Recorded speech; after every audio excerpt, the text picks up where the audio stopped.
क्या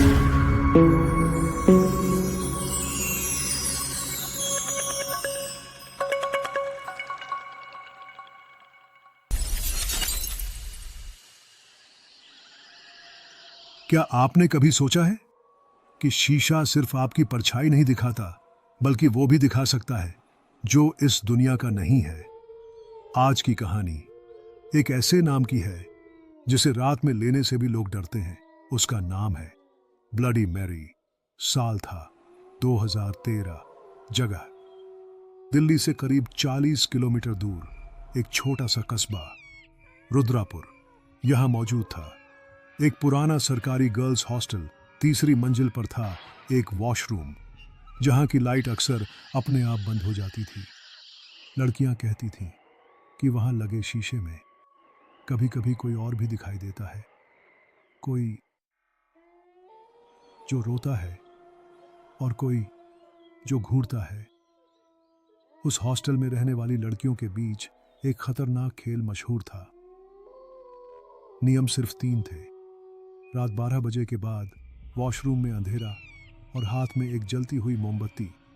फिर शीशे के सामने खड़े होकर 3 बार कहना होता था,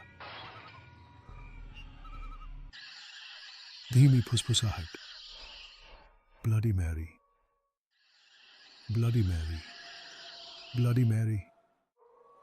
नेहा, उम्र 19 साल, डर को मजाक समझने वाली लड़की।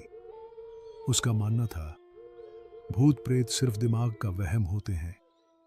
लेकिन उस रात वहम और हकीकत के बीच की रेखा मिटने वाली थी।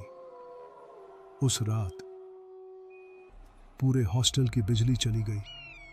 घड़ी में समय था 12:07। नेहा ने हंसते हुए कहा, आज देख ही लेते हैं ब्लडी मैरी कौन है। उसके साथ थीं पूजा, रिया और काव्या, चारों लड़कियां। तीसरी मंजिल की सीढ़ियां चढ़ने लगीं। दिन में सामान्य, लेकिन रात में इस इमारत की तीसरी मंजिल किसी कब्रिस्तान से कम नहीं लगती थी। मोमबत्ती जलाई गई। पीली रोशनी में पूरा वॉशरूम कांपता सा लग रहा था। नेहा शीशे के सामने खड़ी हुई और बोली, bloody Mary, bloody Mary, bloody Mary. तीसरी बार बोलते ही मोमबत्ती की लौ एक पल के लिए नीली हो गई और तभी शीशे पर भाप जमने लगी, जैसे किसी ने अंदर से सांस ली हो। रिया की आवाज कांप उठी, नेहा, तेरी परछाई अलग हरकत कर रही है। शीशे में एक दूसरा चेहरा उभरने लगा। लंबे उलझे बाल, कटी हुई गर्दन के निशान, आंखों से बहता खून और फिर एक भारी आवाज, तुमने मुझे बुलाया। पूजा जमीन पर गिर पड़ी। काव्या ने दरवाजा खोलना चाहा, लेकिन दरवाजा अंदर से लॉक हो चुका था। शीशे में मौजूद औरत मुस्कुरा रही थी।